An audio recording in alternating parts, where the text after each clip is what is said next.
나의 사랑, 그대는 디르사처럼 어여쁘고 예루살렘처럼 곱고 깃발을 앞세운 군대처럼 장엄하구나. 그대의 눈이 나를 사로잡으니 그대의 눈을 나에게서 돌려다오. 그대의 머리채는 길라앗 비탈을 내려오는 염소떼 같구나.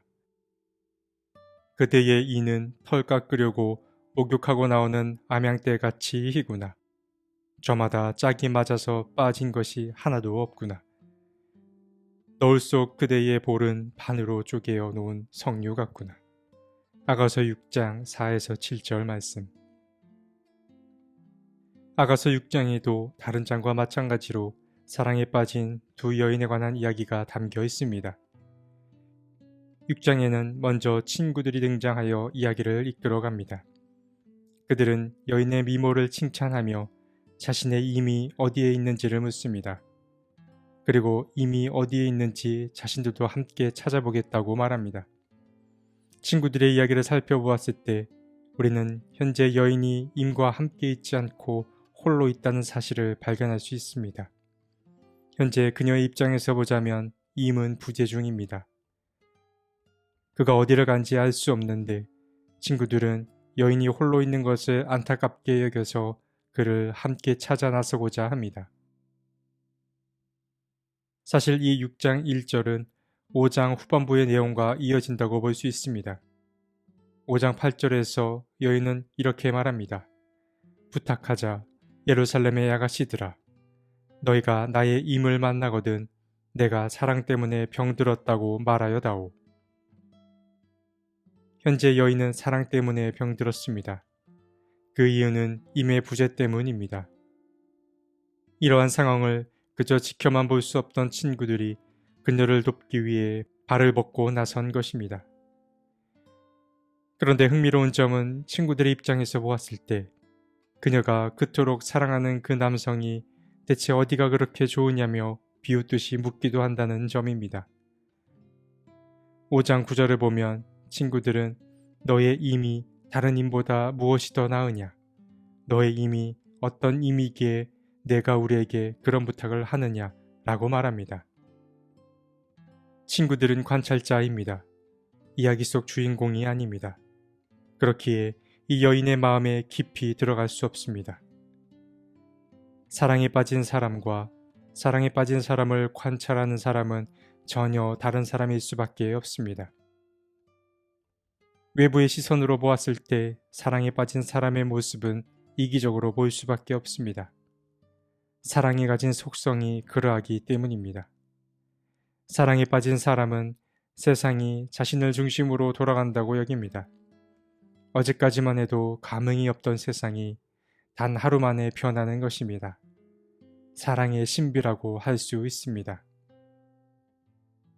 그런데 사랑에 빠진 그 대상이 없다는 사실은 다른 의미로 세상이 자기 중심으로 돌아간다고 여기게 만듭니다. 그것은 세상의 그 무엇도 자신의 외로움과 허전함을 알지 못한다고 여기게 만듭니다. 그래서 세상은 한순간에 희극에서 비극으로 바뀝니다. 하나님이 주신 선물인 인간의 감정은 이토록 강렬합니다. 감정을 어떻게 받아들이고 다루느냐에 따라 감정은 사람과 사람을 연결하는 귀한 도구가 되기도 하고 또 반대로 사람과 사람을 멀어지게 하는 도구가 되기도 합니다. 이어서 2에서 3절에 이번에는 다시 여인이 이야기의 주도권을 가져옵니다. 그녀는 이미 간 곳을 알고 있습니다. 그런데 그곳은 장소가 아닙니다. 이미 있는 곳은 동산인데 이 동산은 곧 그녀 자신을 가리킵니다. 그녀는 말합니다. 나의 임은 자기의 동산, 향기 가득한 꽃밭으로 내려가서 그 동산에서 양떼를 치면서 나리꽃을 꺾고 있겠지. 나는 임의 것, 임은 나의 것. 임은 나리꽃 밭에서 양을 치네. 여인은 임도 자신만큼 자기를 그리워하고 있을 거라고 확신합니다. 그래서 자신의 임 또한 그 어딘가에서 자신과 만나기를 애타게 기다리고 있다고 이야기합니다. 드디어 부재 중이던 남성이 등장합니다. 남성은 여인이 얼마나 아름다운지를 노래합니다. 그는 여인의 눈과 머리, 이와 볼까지 그녀의 얼굴을 빠짐없이 관찰하여 노래합니다. 그녀의 눈은 마치 자석과 같습니다. 그녀와 눈이 마주치면 그 시선에서 헤어나올 수 없습니다. 눈은 영혼의 창이라는 말이 있습니다. 일부러 드러내지 않아도 인간의 감정은 눈을 통해 드러나기 마련입니다. 눈은 사람의 마음과 감정을 감추지 못합니다. 사랑에 빠진 남성은 그녀로부터 헤어나올 수 없어서 연인의 눈을 자신에게로 돌려달라고까지 말하고 있습니다. 그녀의 머리와 이와 볼까지도 그에게서 감탄을 자아내지 않는 곳이 없었습니다. 이처럼 사랑에 빠진 사람에게는 대충이라는 말은 없습니다. 그는 사랑에 빠진 대상을 바라볼 때 대충 보지 않습니다. 그에게 사랑하는 이의 모든 것은 신비이자 놀라움입니다. 그래서 그녀의 모든 것이 특별하고 의미가 있습니다. 마태복음의 말씀을 보면 예수께서 아버지께서는 너희의 머리카락까지도 다 세어놓고 계신다 라고 말씀하신 바가 있습니다. 사람을 사랑하는 하나님의 마음이 이렇게까지 표현된 것입니다. 하나님은 우리를 환히 알고 계십니다. 시편의 저자는 나의 안고 일어섬을 아시고 멀리서도 내 생각을 아신다 라고 고백합니다. 사랑의 능력은 이처럼 초월적입니다. 사랑에 의지적인 차원이 없는 것은 아니지만 사랑은 이처럼 누군가를 유심히 또 깊이 관찰하게 만듭니다. 마지막 문단에서는 이번에도 친구들이 등장하는데 이미 남성의 사랑 고백을 들은 이후라 이번에는 남성의 입장에서 부재 중인 여성이 돌아오기를 간절히 바라고 있습니다. 오늘 함께 살펴본 아가서 6장에도 어김없이 사랑에 빠진 두 남녀가 등장했습니다.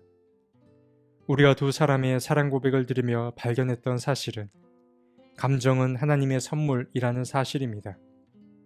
인간의 감정은 하나님으로부터 온 것인데 이것을 잘 활용하면 하나님을 전하는 귀한 도구가 되는 것입니다. 그 다음으로 발견한 사실은 사랑은 사람을 변화시킨다라는 것입니다. 그 변화는 상대를 유심히 살피게 하고 상대에게서 특별한 점을 보아내게 만듭니다.